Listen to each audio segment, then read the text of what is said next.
আর বর্তমানে আমাদের মটর গাছগুলা দেখতে কি রকম লাগছে এই ব্যাগের মধ্যে কিন্তু বেশিরভাগ যে ফুলকপি দেখতে পাচ্ছেন গাছের মধ্যে কি কি সার কি কি দেখতে অনেকটা সুন্দর লাগছে। আর ধনের পাতার যে সেন্ট করা হচ্ছে আর ঠিক আমার পেছনে কিন্তু এখানে দেখতে পাচ্ছেন এখানে কিন্তু এগুলো অনেক কম দরে কিন্তু বাজারে বিক্রি করতে হবে। প্রিয় বন্ধুরা, আবারও স্বাগতম জানাই আমার নতুন একটি ভিডিওতে। আশা করি আপনারা অনেক ভালো আছেন। তো বন্ধুরা, দেখতে পাচ্ছেন আজকেও কিন্তু আমরা ফুলকপি সংগ্রহ করার জন্য চলে আসলাম। আর বেশিরভাগ ফুলকপি কিন্তু আমরা বাড়িতে নিয়ে গেলাম। আর এই যে ব্যাগটা দেখতে পাচ্ছেন এই ব্যাগের মধ্যে কিন্তু বেশিরভাগ যে ফুলকপি দেখতে পাচ্ছেন ফুলকপি কিন্তু খারাপ রয়েছে। নিচের কিছু অবস্থান 10 থেকে 15টা হবে ফুলকপি বালা। আর বেশি যে ফুলকপি দেখতে পাচ্ছেন ফুলকপি কিন্তু অনেক খারাপ রয়েছে। দেখতে পাচ্ছেন এই ফুলকপি কিন্তু খেতে সুস্বাদু, ফুলকপি কিন্তু খেতে ভালো লাগবে, কিন্তু ফুলকপির যে সৌন্দর্য সেটা কিন্তু নষ্ট হয়ে গেছে। যার জন্য এই ফুলকপিগুলো কিন্তু একদম কম রেটে কিন্তু মার্কেটে বিক্রি করা হবে। নতুন ফুলকপি বা ভালো ফুলকপির যে দাম পাওয়া যাবে সেটা কিন্তু পাওয়া যাবে না। তো দেখতে পাচ্ছেন এই যে ফুলকপির যে সৌন্দর্য সেটা কেমন রয়েছে। ফুলকপি কিন্তু খেতে খুব ভালো লাগবে, খারাপ লাগবে না, কিন্তু ফুলকপির সৌন্দর্য না হওয়ার কারণে কিন্তু এগুলো অনেক কম দরে কিন্তু বাজারে বিক্রি করতে হবে। তো ফুলকপিগুলো দেখতে কিরকম লাগছে অবশ্যই কিন্তু আপনারা জানাবেন। তারপর বন্ধুরা চলে আসলাম সেই জমির মধ্যে যেখানে আমরা মটরের বীজ বপন করেছিলাম। আর যারা আমার ভিডিও কন্টিনিউ দেখেন তারা তো অবশ্যই জানেন যে আমরা দুটি জায়গার মধ্যে কিন্তু মটরের বীজ বপন করেছি।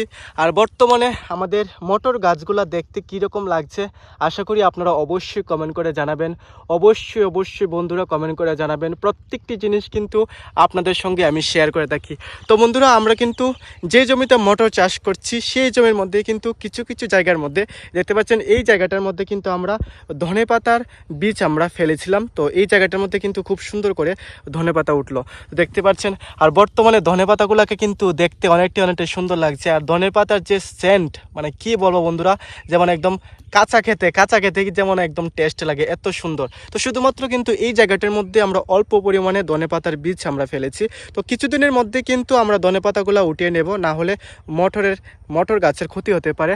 আর এই যে সমস্ত জমির মধ্যে দেখতে পাচ্ছেন এখানে কিন্তু আমরা ধনেপাতার বীজ আমরা ফেলিনি, শুধুমাত্র এই জায়গাটির মধ্যে আপনাদের দেখানোর জন্য আমি শেয়ার করলাম। তারপর বন্ধুরা আপনাদের দেখানোর উদ্দেশ্যে চলে আসলাম সেই জমির মধ্যে যেখানে কিন্তু একদিকে কফি চাষ করা হচ্ছে আর ঠিক আমার পেছনে কিন্তু এখানে দেখতে পাচ্ছেন এখানে কিন্তু মূলো চাষ করা হচ্ছে।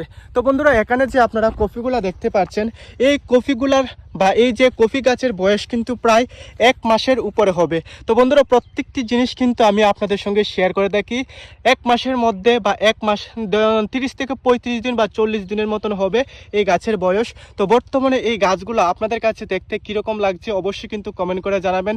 প্রত্যেকটি জিনিস প্রিয় বন্ধুরা আপনাদের কাছে আমি শেয়ার করে থাকি, তার জন্য অবশ্যই কৃষক বন্ধুটিকে একটু সাপোর্ট ও ভালোবাসা দেবেন। অবশ্যই ভিডিওতে একটি লাইক কমেন্ট শেয়ার করে অবশ্যই কৃষক বন্ধুটির পাশে থাকবেন। আর যারা বন্ধুরা কফি চাষ করতে চান গাছের মধ্যে কি কি সার কি কি ওষুধ প্রয়োগ করতে হয়, কখন প্রয়োগ করবেন, প্রত্যেকটি জিনিস কিন্তু আমার ইউটিউব চ্যানেলের মধ্যে দেওয়া আছে। আপনারা চাইলে অবশ্যই সেই আগের ভিডিওগুলো দেখে আসতে পারেন। সেই ভিডিওগুলো দেখলে কিন্তু আপনারা সহজেই বুঝে যাবেন যে কফি চাষ কি করে কৃষক ভাইরা করে থাকে। প্রিয় বন্ধুরা, আজকের ভিডিওটা এতটুকুই পর্যন্ত। আশা করি সকল বন্ধুদের কাছে ভিডিওটি ভালো লাগলো। তো বন্ধুরা, এই কৃষক বন্ধুটিকে একটু সাপোর্ট ও ভালোবাসা দেবেন। অবশ্যই ভিডিওতে লাইক কমেন্ট শেয়ার করে দেবেন।